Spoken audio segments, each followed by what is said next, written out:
Alright guys, how's it going? Welcome back. Well, this is the BMW 420i Convertible. I think it looks fantastic, it's far more comfortable than you'd expect, and the interior is lovely. But it's massively underpowered. And yet somehow it still manages to be a genuinely appealing daily convertible. Let me explain why.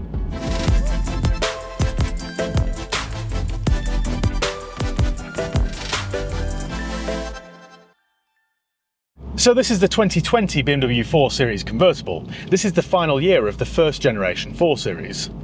The first Gen 4 Series is known internally as the F33 and it first came out in 2013, so it has been around for quite a while. This is the one with the folding metal roof rather than the fabric one which came later.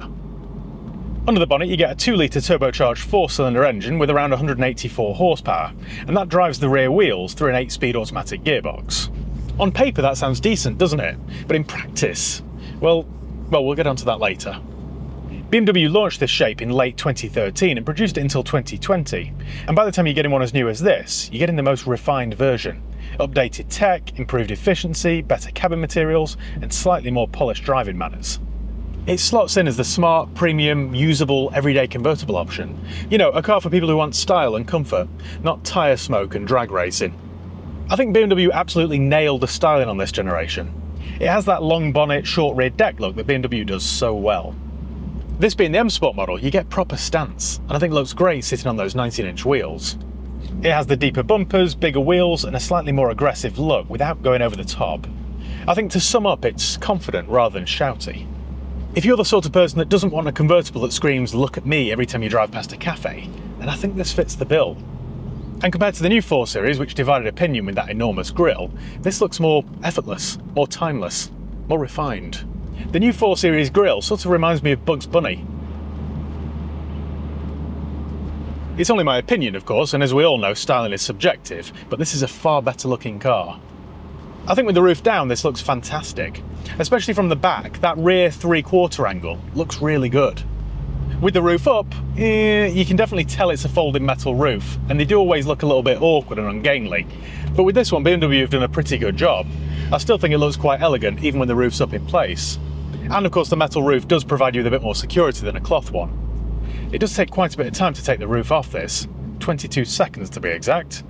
And you can only operate it at a very low speed, so you're going to be doing less than 10 miles an hour, otherwise this refuses to lower. This isn't like an Audi A5 sadly, where you can do it at, well, probably at this speed. You have to be at more or less a walking speed, otherwise this just refuses to drop.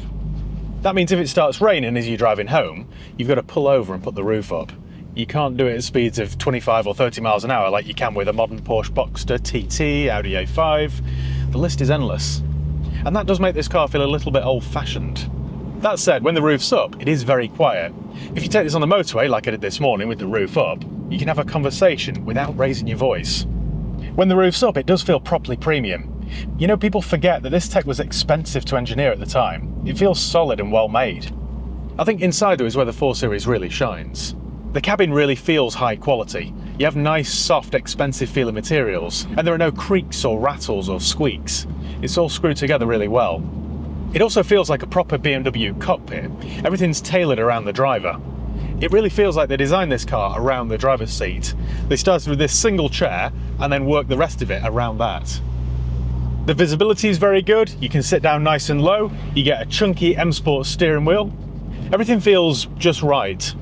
The infotainment system is BMW's iDrive, which is nice and easy to use. You get this rotary dial down here along with some buttons, and it is very easy to operate. The clarity of the display is also very good. This obviously isn't the newest version with that giant curved screen, but it's alright. It does a decent enough job. To be honest, I like the fact that it isn't too big and distracting. You can still operate it and keep your eyes on the road at the same time. The other good thing about the 4 Series interior, and this is quite a big deal, you get a proper manual handbrake. I mean, when was the last time you saw one of those in a car from 2020?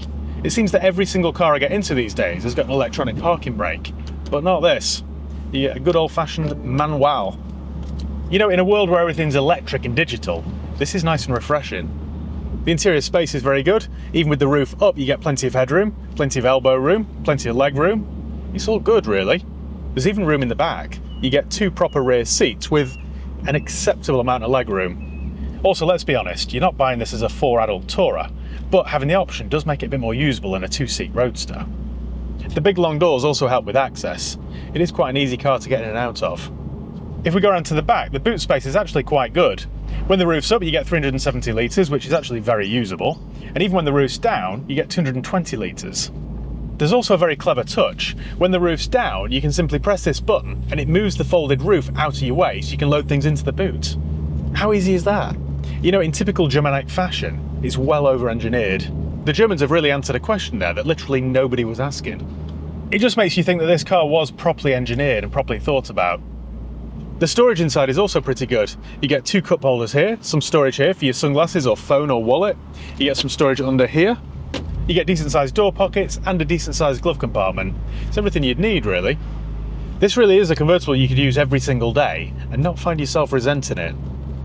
If you're in the market for one of these, what I'd recommend you do first is do a thorough vehicle history check using Convertible. Now, it's really easy to use. All you do is go to convertible.com and type in the reg or the VIN and then check vehicle. And what this does, it checks database in 35 different countries, so this isn't just a UK thing. In fact, it even works here in Australia. It doesn't take long and it isn't expensive, and it's cheaper still if you use my promo code HIGHPEAK. That's HIGHPEAK all one word, HIGHPEAK, and you'll save yourself 20% off each and every check you do. The report will tell you things like whether the cars have been stolen, written off, had a mileage rollback, or has outstanding finance on it. But it's better than that. It'll show you the MOT history, the ownership changes, the reg plate changes, the spec, the average market value, and a whole lot more. It really is a very thorough check. I wouldn't dream of handing over any money for a used car or motorbike before doing a Convertible check. So that's one thing I'd bear in mind and something I'd definitely do if I were in the market for one of these. Right, enough talking about cup holders, we must discuss the elephant in the room, performance.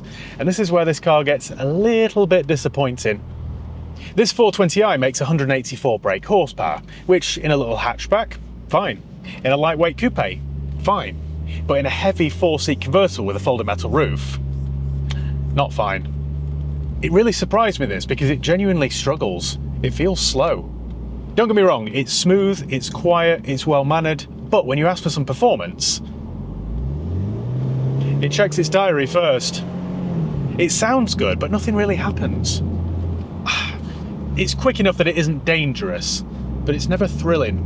And the way this car looks, it looks so good, you'd expect it to be thrilling, and it isn't. 0 to 62 miles an hour takes 8 seconds. Now, that isn't the slowest thing I've ever driven, but it just never feels eager, and it really doesn't suit this car. So really, you need to think of this as more of a commuter convertible rather than a sporty BMW. This thing isn't the ultimate driving machine. If you want that BMW shove, then this engine really doesn't deliver. Thinking about it, this is like the automotive equivalent of somebody who goes to the gym wearing all the right gear, but never lifts any weights. It's just disappointing, really, because this car deserves an awful lot more than this wet lettuce of an engine. Where this car really redeems itself, though, is the ride and the handling. It's genuinely impressive. You'd expect the ride on a sporty BMW on big wheels like this to be genuinely appalling, wouldn't you? Well, this isn't. It's the opposite. It's a really comfortable car. I've done hundreds of miles in this car over the last few days, and it's really comfortable. And I don't mean really comfortable for an M Sport BMW, I mean really comfortable in general. It deals with bumps really well. It doesn't crash around or fidget, and on the motorway it just glides. The steering also is superb. It's so precise. It really is a joy to thread around these bendy roads. The other good thing is the chassis is brilliant. There's almost no scuttle shake whatsoever, which for a big heavy 4-seat convertible like this is quite remarkable. You still get that classic rear-wheel drive feel with this, even if the engine's a bit lethargic. So you can still genuinely enjoy this car, just don't expect it ever to be on full attack mode, because it won't deliver. That's why I think it could make the perfect convertible commuter car, because you get the sense that it's happier being driven smoothly rather than wrung out. When the roof's down like this, even at motorway speeds, the wind buffeting's far better than most convertibles. And when the roof's up, you get a premium hardtop coupe. It's quiet, composed and solid. The other good thing with this car is the fuel economy. It is very fuel efficient. In the 3 days I've had this, and bear in mind I've done all kinds of driving, motorway, city, you name it, I've averaged 7.6 litres per 100 kilometres, which I think is about mid-30s mpg. So it really would be quite cheap to run. You know, for an automatic petrol sports car, they're really good figures. I think if you drove this sensibly, you'd get mid-40s. The other good thing is insurance isn't silly, and parts are readily available. It's a common engine this across BMW's range, so maintenance isn't a pain in the neck. It's fairly standard, really. So as a daily car, yes, you could use this every single day and not regret it. I think you'd still enjoy it as I have. Let me give you a quick rundown of engine choices in this era. So for the petrols, you've got a 420i, this one. smooth but underpowered. You've got the 430i, which is the same engine but just more boost, and it's noticeably quicker. Then you've got the 440i, which is a 3 litre straight 6, which is brilliant. If your budget will stretch, get that one. If you'd rather a diesel, there's the 420d, which is a really good seller in the UK. You get loads of torque and excellent MPG. Or if you want something quicker, then there's the 430d or the 435 diesel. Both are 6 cylinders, both are effortlessly quick and pretty good on fuel, and most come with BMW's xDrive all-wheel drive system. The trims are fairly easy to get your head round. They come in SE, Sport and M Sport. An M Sport model like this gets sporty seats, sporty body styling, and genuinely feels like the right spec. If you do a lot of motorway miles, I'd go for the 420d because they are superb on fuel. If you're commuting through a city or town, then I'd go for this one, the 420i. Personally though, because I'm a bit of a clown, I would blow the budget and go for a 440i. That way you get the proper experience. Price-wise, in the UK at least, if you're looking for a 2020 420i like this, you'll be looking at anywhere from early 20s to mid 20s. This particular one is for sale for $50,000 Australian, which is about £24,000. This one's currently for sale with Schulz Prestige Cars in Gold Coast, who've kindly lent me this car today. So thank you once again for lending me the car, and check them out on Instagram. I'll leave their handle below because they've always got loads of interesting cars in. Go and take a look at the website and you'll be impressed. £25,000 in the UK will get you a low mileage, high spec 2020 model, and it is an awful lot of car for the money. If your budget won't stretch that high, then you can get a high mileage, lower spec example in the high teens. As I always recommend though, I try and buy condition and history, not necessarily the number on the odometer. In terms of reliability then, I've got good news. This 2 litre petrol engine in the later car is generally a lot more reliable than the early examples. But you should still check the cooling system hoses and small coolant lines, look for leaks and dried residue, also look for oil seepage around the valve cover and oil filter housing. And when you take it for a test drive, make sure you can't smell oil. Make sure there's no fuel pump hesitation on high mileage examples. Also check the turbo isn't whistling. It probably goes without saying, but make sure the convertible roof works. It is quite a complicated system, so make sure it goes up and down properly. Also make sure the carpets aren't damp. It's probably just a blocked drain, but get on your hands and knees and have a good feel around. The steering racks can knock, so just go from side to side and make sure there's no obvious knock there. And then you need to go through the paperwork. Check the service history, make sure it's been serviced regularly. BMW have long life servicing on these. I'm not a big fan of those. I try and find one that's been serviced every 10,000 miles max. And if you buy one, get into the habit of changing the oil every 10,000 miles. It will prolong the life of the car. So none of this is scary really, it's just standard BMW stuff, but just make sure you do your due diligence.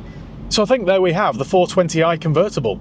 I think it's a fantastic looking car, you get a really comfortable ride and a really nice interior. The folding metal roof gives you refinement that soft tops can only dream of, and as a daily car, it is genuinely impressive. The only real downside is the engine, that just isn't fast enough to match its looks. If you're bothered about speed, power and performance and you can afford it, then go for the 440. You won't regret it.